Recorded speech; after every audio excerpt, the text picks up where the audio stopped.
been scarred and I've been bruised.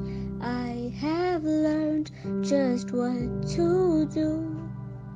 I need to leave my past behind me. I need to look to the future. No matter what will come, no matter what I've done, I know just what to do.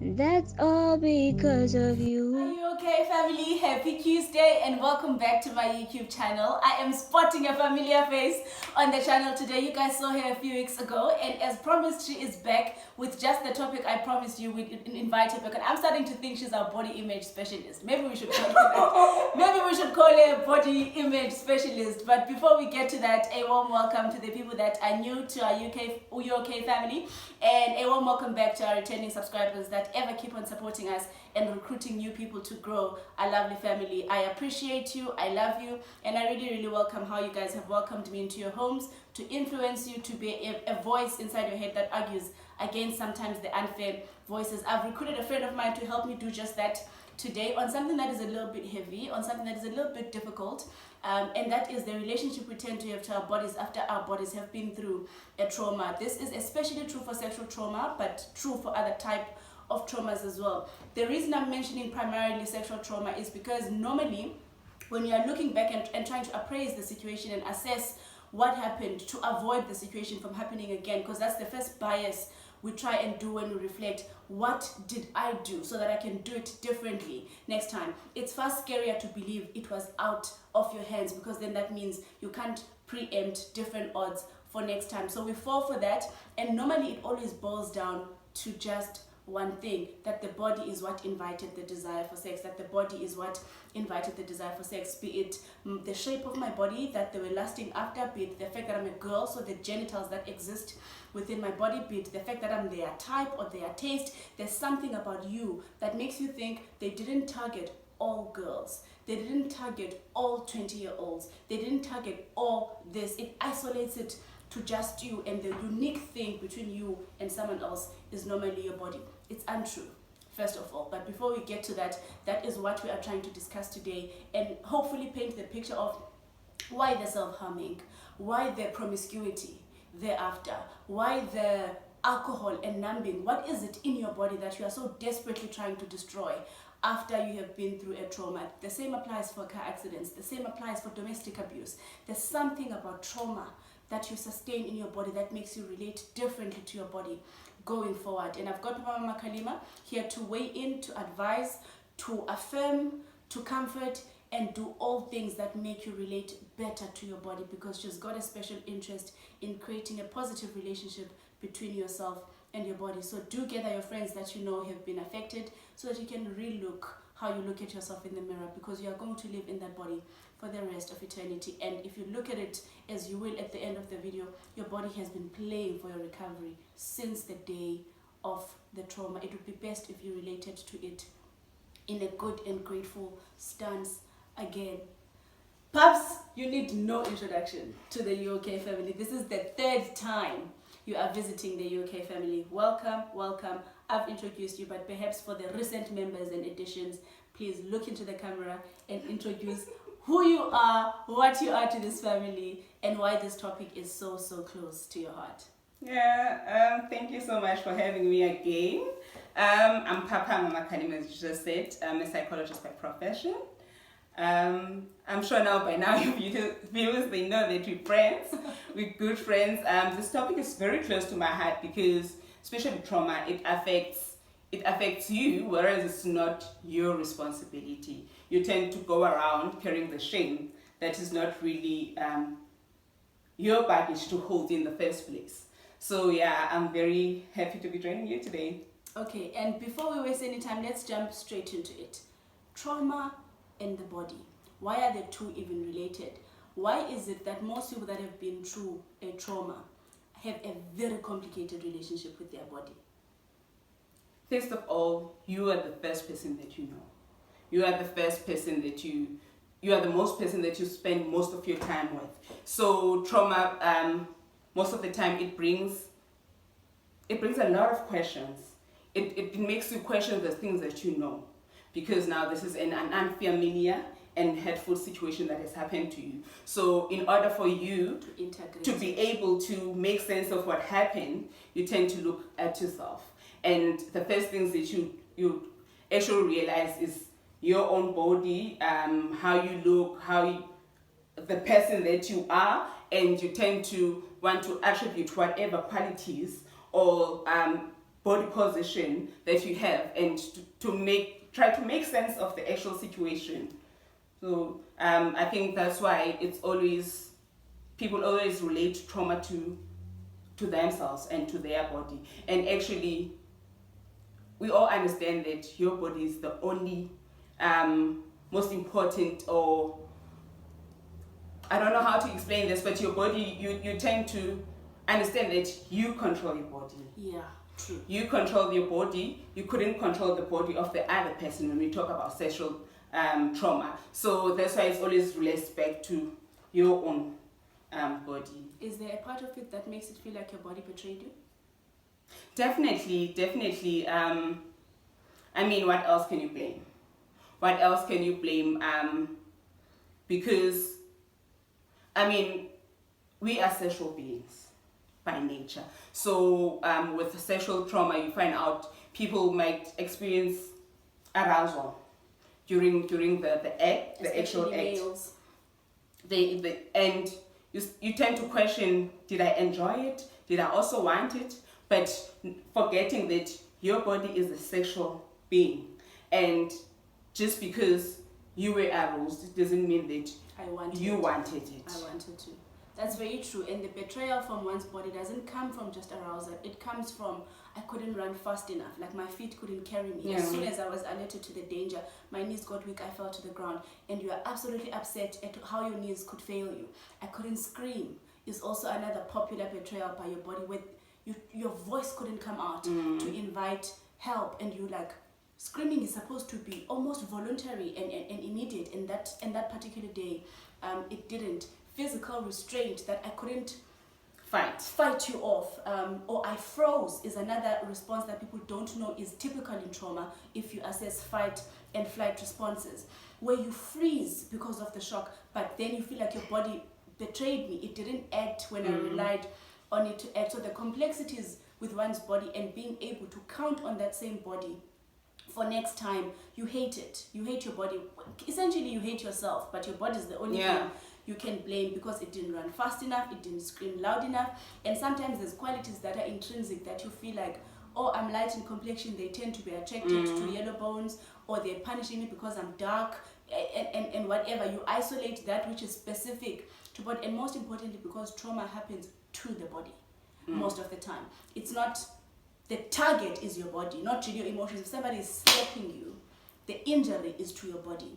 If somebody is raping you, the injury is to your body. If you had a car accident, the orthopedic injuries are to your body. Most traumatic things are to your body. There's actually a book that speaks brilliantly to this. I'll link it in the description box. Please, team, remind me. That says the body remembers. And that speaks to the somatic triggers. That it doesn't matter how emotionally and mentally you have evolved, you will see that thing and your body will instantly respond how it remembers that trauma when it did happen. Perhaps there is also something that is unique to sexual trauma, that it's like a chain that I want you to almost unlock for people that have been traumatized. And that's one, self-harm, and two, numbing, be it substance use, be it over-the-counter medication. What is it that they are trying to almost destroy or take out? What is that relationship? What is the cutting supposed to be doing to the body? What is the drinking alcohol or purging actually supposed to be doing? Because it's harmful to the body. Some may even look at it as distraction to the body, but there's a thing it provides for the person that is doing it. Yeah. It actually provides control. Firstly, It provides control because now, after the incident, you actually realize that you didn't have control when the incident happens of what sort of pain was penetrated into your body. And now, when people that cut or people that use any form of harmful behaviors, they're trying to now have a sense of control on when their body is going to feel pain and what kind of pain are they going to feel. So you find out people, when they're cutting, they're not really cutting because they want to die. They want to feel the pain and they want to know that now they are in control. And also the use of, medication and substances is trying to, with substances and medication, there's that quietness they're looking for. And they're trying to get away from thinking about certain things and the discomfort that they might have, even if sometimes they're not actually thinking about the traumatic experience, but there's this discomfort when they haven't really resolved what has happened to them. So you find out that they would use like medication so that they can lower the level of thought process. They use alcohol just to slow things down. To escape the kind of it's thinking. just a coping mechanism that people use, and you find out afterwards you tend to think, I don't want to do this, but you're constantly wanting to go back and you wanting to feel some sort of, I don't want to say a familiar experience, but now you are in control of your own body, because when someone violates you, they're actually taking your control.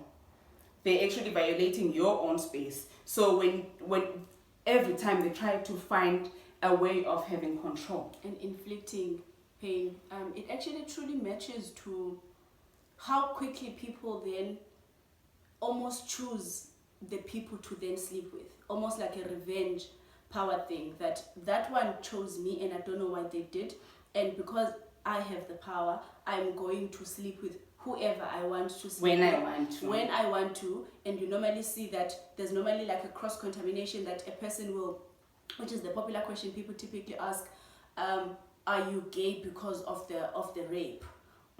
Which you're like, what? It's confusing, but because the sexual behavior of somebody coming out of a trauma tends to look disorganized and erratic, that they will sleep with who they want to sleep with, irrespective of society and even irrespective of sexuality and attraction. This has got nothing to do with gender or attraction. They don't care. They're not even thinking at the level that you're thinking at, am I attracted to them? It's a control thing. It's a power thing that I will exercise it. It's not whoring. It's not, what other funny names do you guys use?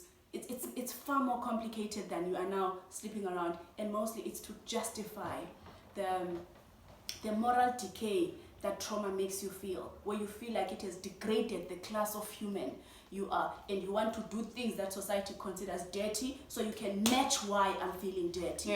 Because you're feeling dirty inside, but it's unjustified. I didn't do anything to deserve it. Then it feels like they are collecting as many morally decayed things they can collect to justify why I am feeling this way, because then I can deserve it, then I don't care, then I can own the narrative instead of feeling dirty but I did nothing wrong.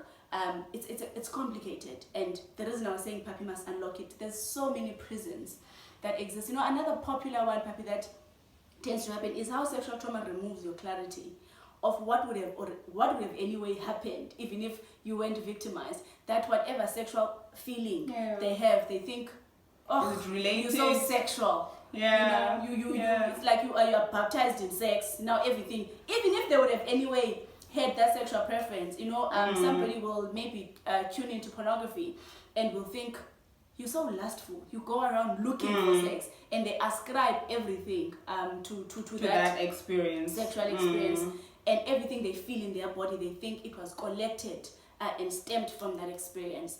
And I want to affirm that you are allowed to have sexual feelings, and sometimes those feelings have got nothing to do with the trauma. And when you seek things like psychotherapy and they minimize the level of influence the trauma has on you and has on your body, the more the other stuff can start to come out, then you know it wasn't really about the trauma. Perhaps, how do they begin to teach and train their minds to love their bodies again, because they can't reverse the trauma? First of all, the guilt. They need to understand that it was not their fault. You need to understand that it was not your fault. You don't have to carry the shame around.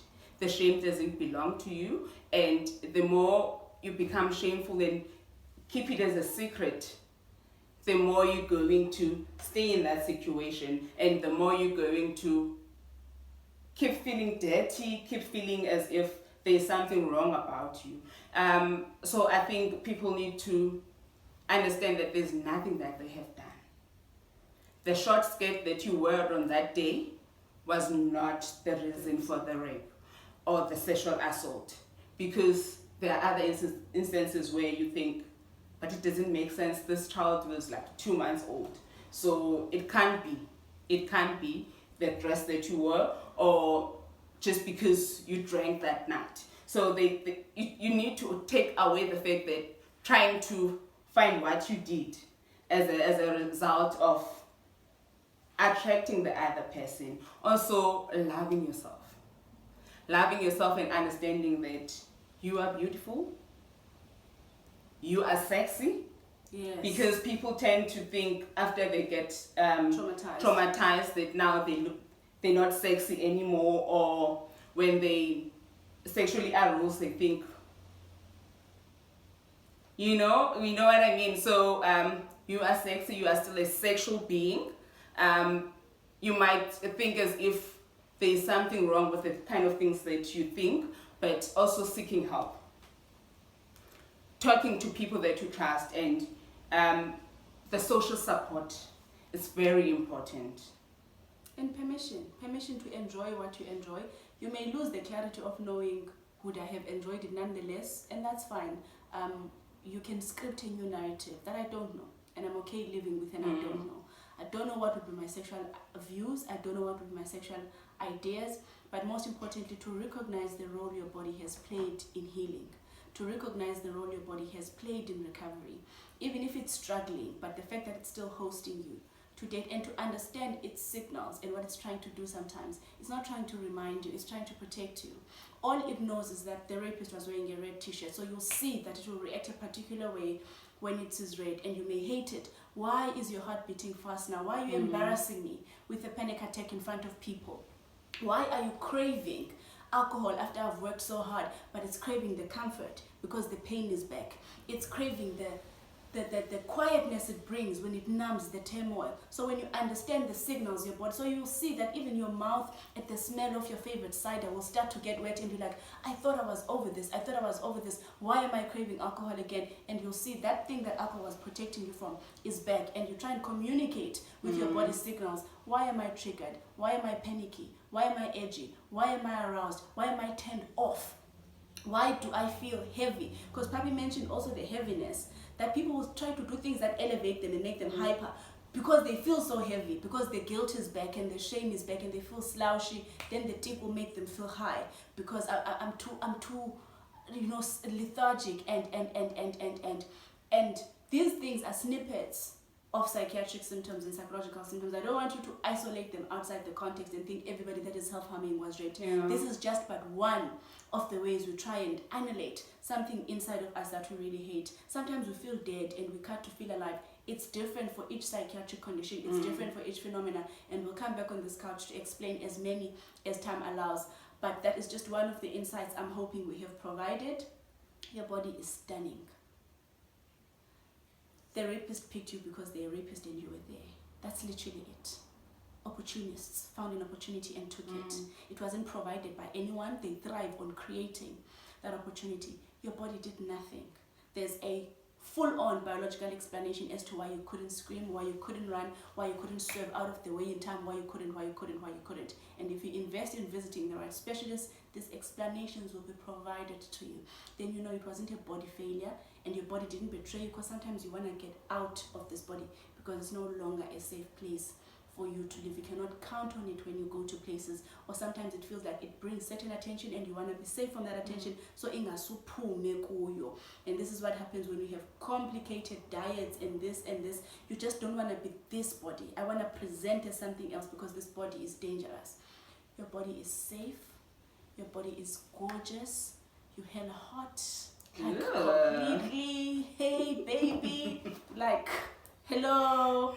You're stunning. Your boobs are pretty. Like, you are it. The experiences, we can integrate those and make meaning out of them. And they're just one thing that happened to you. you're more than one experience. And if you don't have as many experiences, we can work on collecting them. Let's go collect other experiences that involve your body. Honey, go do some yoga, some ballet, like some don, and you're like, oh body, I can count on you to do magical things. And I'm sorry that you can't escape from your body. You also don't need to take substances to run away from your body. Your body is safe. It keeps you safe. It plays for your team. Whatever signal it sends you, it's to ensure longevity. That pay attention to this, pay attention to that. And if you're struggling to reframe that yourself, partner up with a therapist, a counselor, a trusted friend, so they can borrow you their vocabulary, so you can shift your thinking a little bit. We love you, and thank you to this one for visiting us on the couch again. Thank you for always welcoming my guests, you guys, and showing them so much love.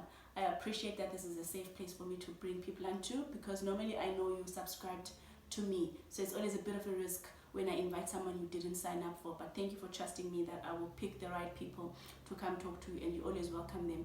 It doesn't matter how different they are to the actual subscriber that you are here to see. Mad love for how you support me, mad love for how you support my people. Thank you, and I will see you next Tuesday.